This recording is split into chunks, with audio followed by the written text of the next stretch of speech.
और सदन में आज फिर विपक्षी दलों ने शोर शराबे के साथ हंगामा किया और राज्यसभा को स्थगित करना पड़ा। सदन के शुरू होते ही कई मुद्दों पर विपक्षी दलों ने शोर शराबा शुरू कर दिया। इसके पहले 14 विपक्षी दलों के नेताओं ने बैठक की और साफ कर दिया कि जासूसी कांड से लेकर कृषि कानून तक पर वो पीछे नहीं हटेंगे। इन दलों ने सरकार से सदन में चर्चा की मांग की और अब से थोड़ी देर बाद विपक्षी नेताओं के साथ राहुल गांधी प्रेस कॉन्फ्रेंस भी कर सकते हैं। अपने क्षेत्र की जो समस्या है वो यहाँ पर 377 के माध्यम से रखना चाहता हूँ। आदरणीय सभापति महोदय जी, मैं आपके माध्यम से सरकार का ध्यान मेरे संसदीय क्षेत्र की ओर ले जाना चाहता हूँ। अध्यक्ष महोदय जी, सीआरएफ के माध्यम से जो फंड्स जो प्रोजेक्ट चल रहे हैं उनको जो दिए जाते हैं और सीआरएफ के माध्यम से जम्मू कश्मीर में काफ़ी अच्छे फंड्स जो हैं वो पर्याप्त फंड्स जो हैं उपलब्ध करवाए गए थे और बड़े बड़े प्रोजेक्ट जो हैं वो सैंक्शन हुए हैं। उन प्रोजेक्टों पर तेज गति से काम चल रहा है, लेकिन अब कोरोना की वजह से तो आपको बता दें कि आज फिर यानी कि 9वां दिन और उसके बाद मॉनसून सत्र का फिर से यहाँ पर हंगामा हुआ। दरअसल जासूसी मामला, कृषि कानून, महंगाई और कोविड, ये वो 4 मुख्य मुद्दे हैं जिसको लेकर विपक्ष लगातार सरकार को घेरने की कोशिश कर रहा है। मॉनसून सत्र की शुरुआत से ही यानी कि पहले दिन से ही लगातार विपक्षी दल आक्रामक मोड में है और लगातार हंगामा कर रहे हैं। उनका साफ तौर पर कहना है कि इन मुद्दों पर जब तक चर्चा नहीं होगी सदन को वो चलने नहीं देंगे। आपको बता दें एक बार फिर से आज हंगामा हुआ और राज्यसभा की कार्रवाई को स्थगित करना पड़ा। तो सदन की कार्रवाई स्थगित हुई राज्यसभा की, और लोकसभा में भी कुछ इसी तरह का नजारा देखने को मिला। श्री अमर पटनायक जी, वो उनको चूज करते हैं जो अब उनके यस मैन है। स्पेस कहाँ दिया उन्होंने? जो लेडीज हैं उनकी आवाज कुचली जा रही है बीजेपी सरकार में। लोग आप जाके देखें किसान आंदोलन में कितनी लेडीज बैठी हैं, उनके घर छोड़ के बैठी हैं। क्या उनकी आवाज को समझा जा रहा है? जो गरीब संघर्ष कर रहे हैं, जो लेडीज घर में संघर्ष कर रही हैं। आज इतनी महंगाई हो गई, आज डीजल कहां से कहां चला गया। क्या बीजेपी सरकार उनकी बात सुन रही है? किसी की नहीं सुन रही। अंबानी और अडानी के बगैर किसी की आवाज यहाँ देश में नहीं है सुनी जा रही। हम अडानी और अंबानी अमीर हो रहे हैं, देश गरीब हो रहा है। डिक्टेटरशिप है यहाँ, बिल्कुल डिक्टेटरशिप है। आवाज कुचलने का काम किया जाता है। किसान की आवाज कुचल दी, गरीब की आवाज कुचल दी, बचा कौन है यहाँ? मैच्योरिटी दिखाता है इनका अपोजिशन पार्टी का, स्पेशली कांग्रेस पार्टी का। It is A purely immaturity of the party, Congress party. क्योंकि एक तो फार्मूला हमारा दोनों सदन में बहुमत से पारित हुआ है। एक लॉ पारित करने के बाद उसको आप रिपील करेंगे नहीं करेंगे, ऐसे पॉइंट ब्लैंक आप बंदूक रख के नहीं कर सकते हैं। You cannot do that, it is a democracy. If we are wrong, अगर हम गलती किया है तो जनता देख रहे हैं। उसके बाद भी चुनाव हुआ है, फार्मूलाज के बाद भी चुनाव हुआ है, असम में चुनाव हुआ है, वेस्ट बंगाल में हम 3 से 77 पहुंचे, पुदुचेरी भी हमारा जीत के आया है। पहली बार हमारा तमिलनाडु के ओपन हुआ है अकाउंट। ये क्या सब दिखाता है? People have accepted that these formulas are good and they are in the good interest of the farmers. और आपको तस्वीरें दिखाते हैं हम राज्यसभा की, जहां पर एक बार फिर से स्थगन के बाद कार्रवाई शुरू हो गई है और ज्योतिरादित्य सिंधिया बोल रहे हैं। जो टिकट का दाम है वो सस्ता से सस्ता हो और वर्तमान में सेकंड क्लास एसी के फेयर के आधार पर हम लोगों का टिकट का दाम हो रहा है, ताकि देश का आम नागरिक, उड़ान का मतलब उड़े देश का आम नागरिक, इस लक्ष्य की पूर्ति हम लोग कर पाए। जहां तक बेगूसराय का विषय है, इसमें भी मैं कहना चाहता हूं कि क्षेत्र संपर्क योजना के तहत हम लोगों ने हर राज्य के हर शहर को शामिल करने की कोशिश की है और इस तरफ भी हम लोग पूरी लक्ष्य की पूर्ति करने की कोशिश कर रहे हैं। 780 रूट्स अवार्ड हो चुकी हैं, जिनमें से 359 आज चल रही हैं। आगे भी अगले राउंड का बिडिंग 4.1 भी हम लोग जल्द से जल्द शुरू करेंगे। सुशील मोदी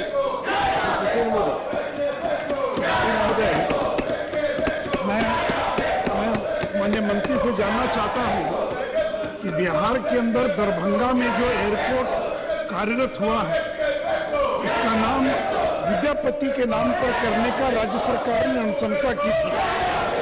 मैं माननीय मंत्री महोदय से जानना चाहूँगा कि दरभंगा एयरपोर्ट का नाम बदलकर विद्यापति के नाम पर करने के निर्णय का क्या हुआ, उसमें क्या प्रगति हुई है? अध्यक्ष महोदय, हमारे जो यशस्वी सांसद ने मुद्दा उठाया है नामांकन के बारे में, ये प्रस्ताव प्रदेश के विधानसभा से पारित होके 23 मार्च 2021 को पारित हुआ था। दरभंगा के एयरपोर्ट का नामांकन विद्यापति एयरपोर्ट का करने का प्रस्ताव हमारे समक्ष आया है। जो भारत सरकार की प्रक्रिया है कि जब प्रस्ताव प्रदेश सरकार से पारित होकर असेंबली से पारित, विधानसभा से पारित होकर हमारे तरफ आता है तो अनेक मंत्रालयों के साथ हमें विचार विमर्श करना पड़ता है। उस विचार विमर्श की प्रक्रिया के आधार पर जो निष्कर्ष निकलता है फिर उसे हम लोग कैबिनेट में ले जाते हैं। अभी भी वो प्रस्ताव विचार विमर्श के जरिए पे चल रहा है, विचाराधीन है। इसमें निर्णय आते ही हम लोग अगला कदम लेंगे। माथुर लोखंडवाला जी, माथुर लोखंडवाला।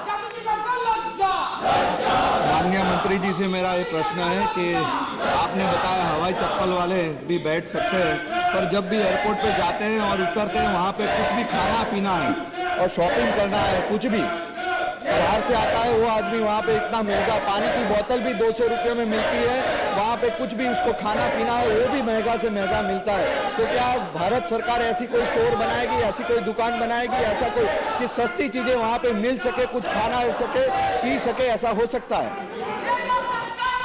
अध्यक्ष महोदय, माननीय सांसद जी का प्रश्न मूल प्रश्न के साथ इसका ताल्लुकात नहीं है, लेकिन फिर भी जो मुद्दा उन्होंने उठाया है, हमारी कोशिश है कि हवाई अड्डा केवल हवाई अड्डा न रहे, लेकिन हवाई अड्डे के अलावा अनेक सेवाएं और सुविधाएं भी हवाई अड्डे में मिले। इसके आधार पर हम लोग ने निजी क्षेत्र को भी आमंत्रित किया है ताकि अनेक सेवाएं उस हवाई अड्डे पे मिल पाए। अब उन निजी क्षेत्र पे भी पाबंदी डालना और उनको नियंत्रित करना, ये मैं मानता हूं कि ना संभव है और ना देश के हित में है।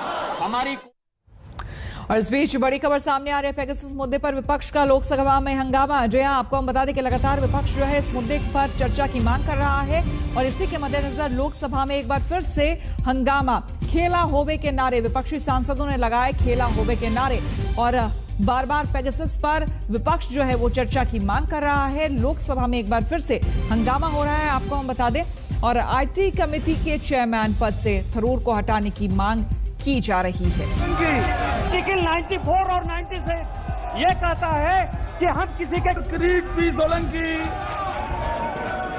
प्रभुदेव सोलंकी, आर्टिकल 94 और आर्टिकल 94। सभापति महोदय, आपकी अनुमति से मैं आज की सिफारिश संशोधित कार्य संचालन सूची के क्रमांक 11 पर अपने नाम के सामने उल्लिखित विषय उत्तर पूर्वी क्षेत्र विकास मंत्रालय से संबंधित अनुदान की मांगों 2021-22 के बारे में गृह कार्य संबंधित स्थायी समिति के 232वें प्रतिवेदन में अंतर्वेशित सिफारिशों टिप्पणियों के कार्यान्वयन की स्थिति के बारे में वक्तव्य देने के लिए प्रस्तुत हूँ।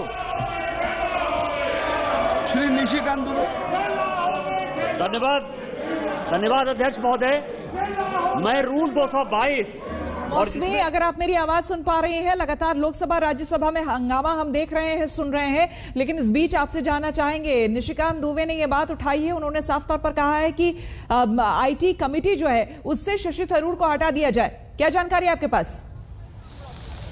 जी बिल्कुल, देखिए लगातार लोकसभा और राज्यसभा में हंगामा हो रहा है। मॉनसून दिल्ली में अपने चरम पर है, पर मॉनसून सत्र में लगातार जो सियासी गर्मी है वो बढ़ती जा रही है और विपक्ष जो है मुसीबत बनके बरस रहा है लगातार सरकार पर। जिस तरह से आपने देखा खेला होबे के नारे लग रहे थे ममता बनर्जी दिल्ली में, और उसको लेकर उसकी वजह से थोड़ा मौसम और बिगड़ गया है सरकार के लिए, क्योंकि लगातार एक तरफ राहुल गांधी 14 विपक्षी दलों के साथ बैठक कर रहे हैं और ट्वीट कर रहे हैं कि बहुत अच्छा रहा विपक्षी विपक्षी दलों के साथ ये बैठक लगातार 24 घंटे में दूसरी बारी राहुल गांधी इस तरह की बैठक में शामिल है। वहीं ममता बनर्जी आज सोनिया गांधी से मिल रही हैं और सरकार की परेशानियां बढ़ती जा रही हैं। इसमें जाहिर तौर पे सरकार की तरफ से भी कोई रणनीति तैयार की गई है और लगातार सरकार ये कह रही है कि विपक्ष सुनने को तैयार नहीं है, डिसरप्टिव पॉलिटिक्स कर रहा है। और ऐसे में निशिकांत दुबे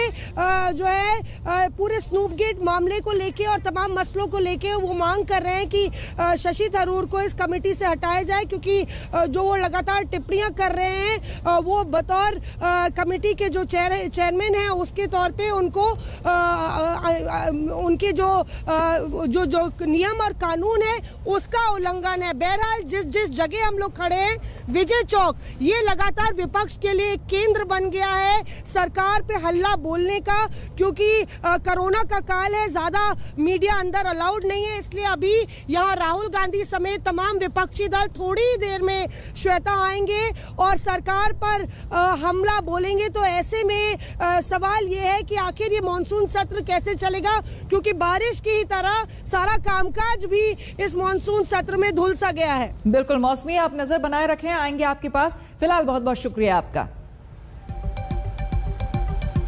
हम रुकेंगे यहाँ पर एक छोटे से ब्रेक के लिए, बने रहे हमारे साथ, देखते रहिए